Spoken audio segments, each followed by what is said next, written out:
नमस्कार विद्यार्थियों। आज हम बहुत ही महत्वपूर्ण प्रश्न पढ़ने जा रहे हैं जो 2020 में बोर्ड एग्जाम में भी आया हुआ है। जनसंख्या घनत्व को प्रभावित करने वाले जो कारक हैं, इनमें से ये प्रश्न आया हुआ है 2020 में। ऐसे बहुत से कारक होते हैं जो जनसंख्या जो घनत्व है उसको प्रभावित करते हैं। कुछ ऐसे कारक होते हैं जो प्रत्यक्षतः प्रभावित करते हैं, कुछ अप्रत्यक्ष रूप से जनसंख्या घनत्व को प्रभावित करते हैं। तो उन सब कारकों की हम यहाँ पे जो व्याख्या है वो करने वाले हैं। जनसंख्या वितरण व जनसंख्या घनत्व दोनों एक दूसरे के समरूप हैं। वितरण प्रभावित होगा तो उससे जनसंख्या घनत्व भी प्रभावित होगा। अर्थात किसी क्षेत्र विशेष में स्थानीय कारकों व जनसंख्या वितरण के माध्यम से जनसंख्या घनत्व का आकलन किया जाता है। किसी भी क्षेत्र में जो स्थानीय कारक होते हैं ना, उनके द्वारा और उस क्षेत्र विशेष में जनसंख्या का वितरण किस प्रकार का है, इन दोनों के माध्यम से जनसंख्या घनत्व जो है उसका आकलन किया जाता है। जनसंख्या घनत्व को अनेक प्राकृतिक व मानवीय कारक प्रभावित करते हैं। प्राकृतिक कारक भी प्रभावित करते हैं और मानवीय कारक भी प्रभावित करते हैं, जो निम्न प्रकार से हैं। देखिए, सबसे पहले तो आपको यहाँ पे ये जो डायग्राम बना हुआ है ऐसा कैसा ध्यान करना है। इन बिंदुओं के अंदर जो आप मेट्रो लिखोगे ना, तो उसमें तो आप ऊपर नीचे थोड़ा कर सकते हो, लेकिन पहले तो आप जो पॉइंट हैं वो तो अच्छे से ध्यान कर लें। तो ये क्वेश्चन आया हुआ है 2020 में। विश्व में जनसंख्या घनत्व को प्रभावित करने वाले आर्थिक कारक बताइए, इस रूप में प्रश्न आया हुआ है। तो यहाँ पे ये जो आर्थिक कारक हैं, इनके नाम, जैसे ये अब ये भौतिक कारक का भी प्रश्न इंपॉर्टेंट बन जाता है, तो इनके नाम तो आप सबसे पहले ध्यान कर ले, फिर अंदर जो मैटर है वो तो थोड़ा थोड़ा आप इन पॉइंटों के अनुसार भी लिख सकते हैं, है ना। तो भौतिक कारकों में जैसे अवस्थिति है, अवस्थिति मतलब स्थिति। कुछ ऐसे देश होते हैं जिनकी स्थिति बहुत ही उत्तम होती है ना, और कुछ ऐसे देश होते हैं जिनकी स्थिति विश्व मानचित्र पर अच्छी नहीं होती है ना। तो वहाँ जनसंख्या घनत्व कम निवास करता है, जनसंख्या घनत्व वहाँ का कम होता है, जनसंख्या ही वहाँ पे कम निवास करती है, तो पॉपुलेशन डेंसिटी भी उसके अकॉर्डिंग होगी ना। दूसरी बात, पर्याप्त जल उपलब्धता। हम जानते हैं कि मानव जहाँ पे प्राचीन सभ्यताओं से लेकर के जो वर्तमान समय तक का जो समय रहा है, उसमें मानव कहीं ना कहीं जल के स्रोतों के आसपास ही रहना पसंद किया है मानव ने। जहाँ पे जल की आसानी से उपलब्धता हो जाती है वहाँ पे मानव का संकेंद्रण सर्वाधिक हुआ है ना। नदी घाटी सभ्यताएं देख लीजिए आप। तो जल की उपलब्धता वाले क्षेत्रों में भी ये भी एक मुख्य रूप से जनसंख्या घनत्व को प्रभावित करने वाला कारक है। अनुकूल जलवायु, जहाँ पे अनुकूल जलवायु है वहाँ पे जनसंख्या घनत्व अधिक रहेगा, और जहाँ पे प्रतिकूल जलवायु पाई जाती है वहाँ पे जनसंख्या घनत्व बहुत ही कम रहेगा। उपजाऊ मृदा, उपजाऊ मैदानों वाले जो क्षेत्र हैं वहाँ पे जनसंख्या घनत्व अधिक होता है, और जो बंजर भूमियाँ हैं, जो उपजाऊ भूमियाँ नहीं हैं, वहाँ पे जनसंख्या घनत्व कम पाया जाता है। तो ये तो चार जो कारक हैं ये तो क्या है, भौतिक कारक हैं, और ये अलग से सेपरेट 2020 में क्वेश्चन आया हुआ है आर्थिक कारकों को लेकर के। तो यहाँ पे तो खनिज संसाधन, जो क्षेत्र खनिज संसाधनों के दृष्टिकोण से बहुत ही ज़्यादा संपन्न होता है वहाँ पे पॉपुलेशन डेंसिटी ज़्यादा होती है ना। और जिन क्षेत्रों में जनसंख्या घनत्व भी नहीं होता है ना, जिन क्षेत्रों में खनिज संसाधन भी नहीं होते, उन क्षेत्रों में जनसंख्या घनत्व बहुत ही कम होता है।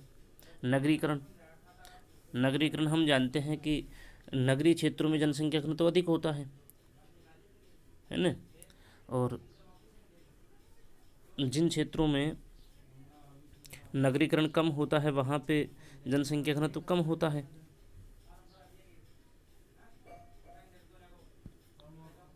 नगरीकरण कम होता है वहाँ पे जनसंख्या घनत्व कम होता है, हम जानते हैं। तो नगरीकरण भी मुख्य रूप से जनसंख्या घनत्व को प्रभावित करता है। एक औद्योगिक कारक जो है, जो क्षेत्र औद्योगिक रूप से अधिक संपन्न होते हैं उन क्षेत्रों में जनसंख्या घनत्व अधिक होता है, और जिन क्षेत्रों में औद्योगिक इकाइयाँ कम होती है वहाँ पे जनसंख्या घनत्व भी कम होता है। सामाजिक कारक देख लीजिए, सामाजिक और जो सांस्कृतिक कारक हैं ये दोनों फैक्टर भी एक साथ भी हो सकते हैं, है ना। सामाजिक व सांस्कृतिक कारक, इनको दोनों को मिलाकर भी लिख लेते हैं। तो ये दोनों कारक भी मुख्य रूप से प्रभावित करते हैं। भौतिक कारक देखिए, मानव बसाव को प्राकृतिक कारक सर्वाधिक प्रभावित करते हैं। भौतिक कारकों को हम किससे कंसिडर कर रहे हैं? प्राकृतिक कारकों के रूप में। अर्थात प्राकृतिक कारकों के द्वारा जनसंख्या घनत्व नियंत्रित होता है। प्राकृतिक कारकों के द्वारा जनसंख्या घनत्व नियंत्रित होता है। अतः जनसंख्या घनत्व के संदर्भ में प्राकृतिक कारकों का अध्ययन करना अति आवश्यक हो जाता है। सबसे पहले अवस्थिति देखिए, लोकेशन जो है उसके अनुसार किस प्रकार से जनसंख्या घनत्व प्रभावित होता है।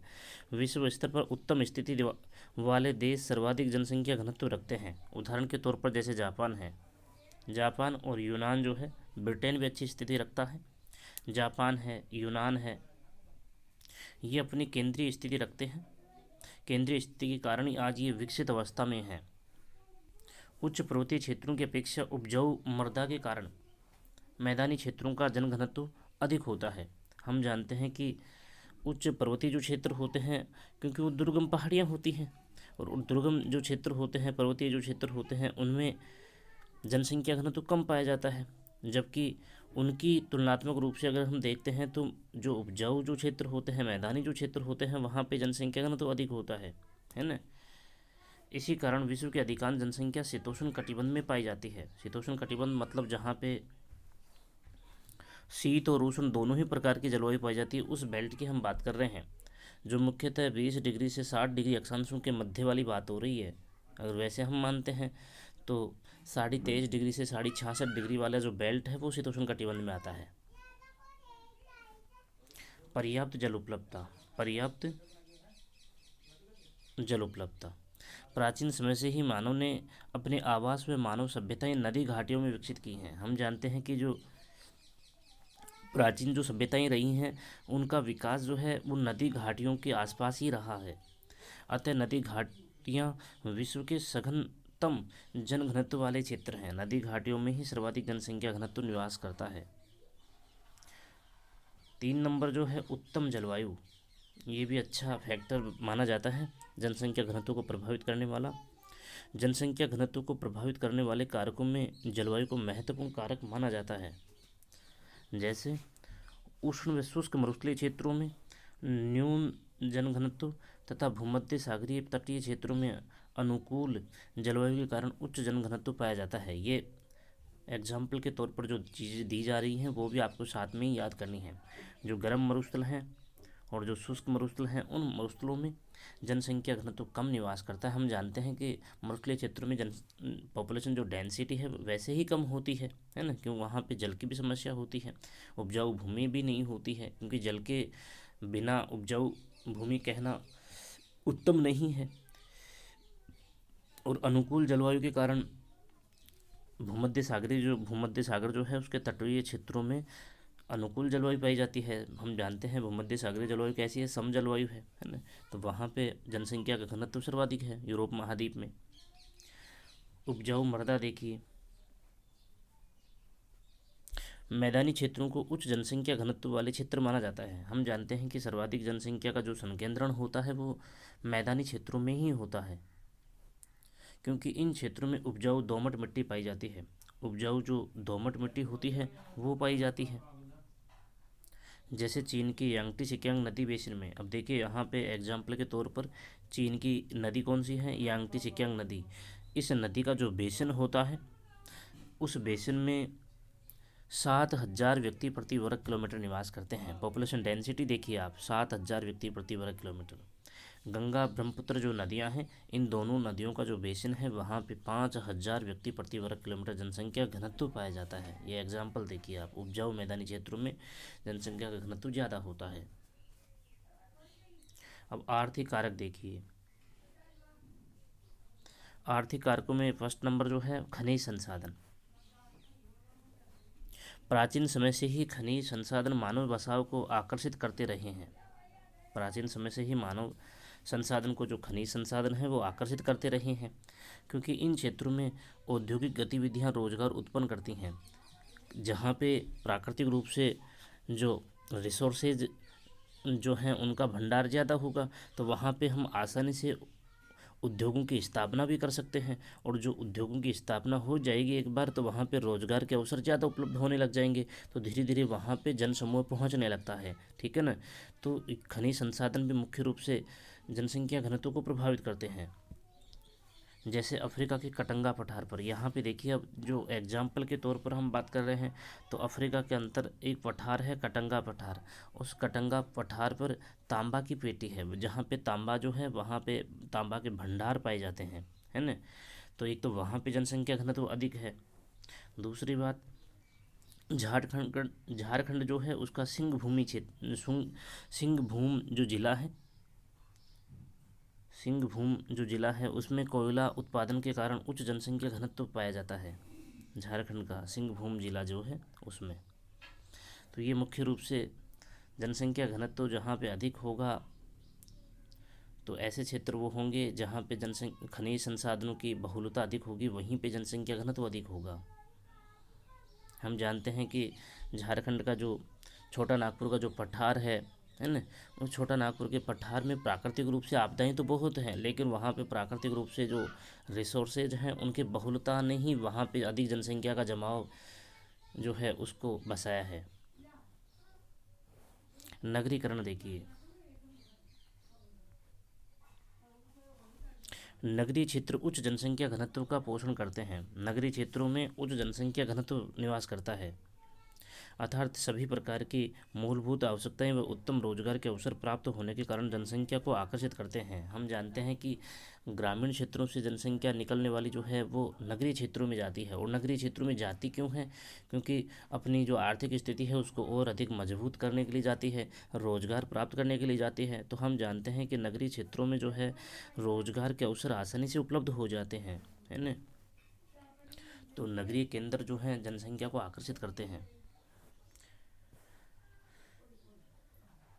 औद्योगिकरण, औद्योगिक इकाइयाँ भी जनसंख्या घनत्व को प्रभावित करती हैं। जैसे जापान जो है, जापान का एक क्षेत्र है कोबे ओसाका क्षेत्र। कोबे ओसाका क्षेत्र ये बेल्ट है, ये औद्योगिक पट्टी है। कोबे ओसाका क्षेत्र सम्मिलित रूप से जापान का सर्वाधिक वृहद औद्योगिक क्षेत्र है, सबसे बड़ा जापान का औद्योगिक क्षेत्र है ये। इसी कारण ओसाका क्षेत्र को सूती वस्त्र उद्योग का सबसे बड़ा केंद्र होने के कारण ओसाका जो है वो जापान का सबसे बड़ा सूती वस्त्र उद्योग का केंद्र है।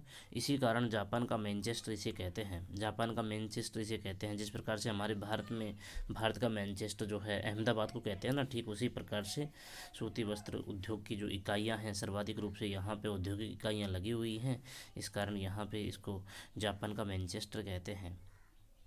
वैसे तो मैनचेस्टर हम जानते हैं इंग्लैंड में स्थित है। सामाजिक कारक देखिए, परंपरागत रूढ़िवादिता तथा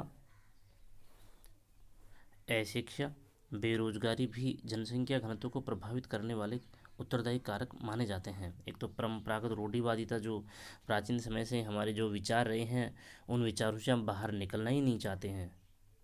और अशिक्षा जो है, अशिक्षा की वजह से बेरोजगारी, ये दो फैक्टर और हैं साथ में, इनकी वजह से भी जनसंख्या घनत्व प्रभावित होता है। वर्तमान समय में विश्व के अनेक देशों के द्वारा जनसंख्या वृद्धि के लिए धार्मिक प्रोत्साहन नीतियाँ बनाई जाती हैं।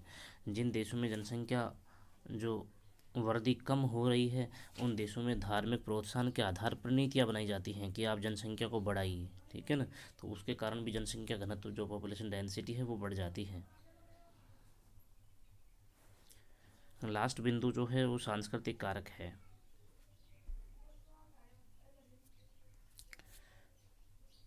वर्तमान समय में भी विश्व के अनेक देश परंपरागत व रूढ़िवादी विचारों के कारण, परंपरागत और रूढ़िवादी जो विचार हैं उनके कारण जनसंख्या वृद्धि को प्रोत्साहन देते हैं, जिस कारण जनसंख्या घनत्व प्रभावित होता है।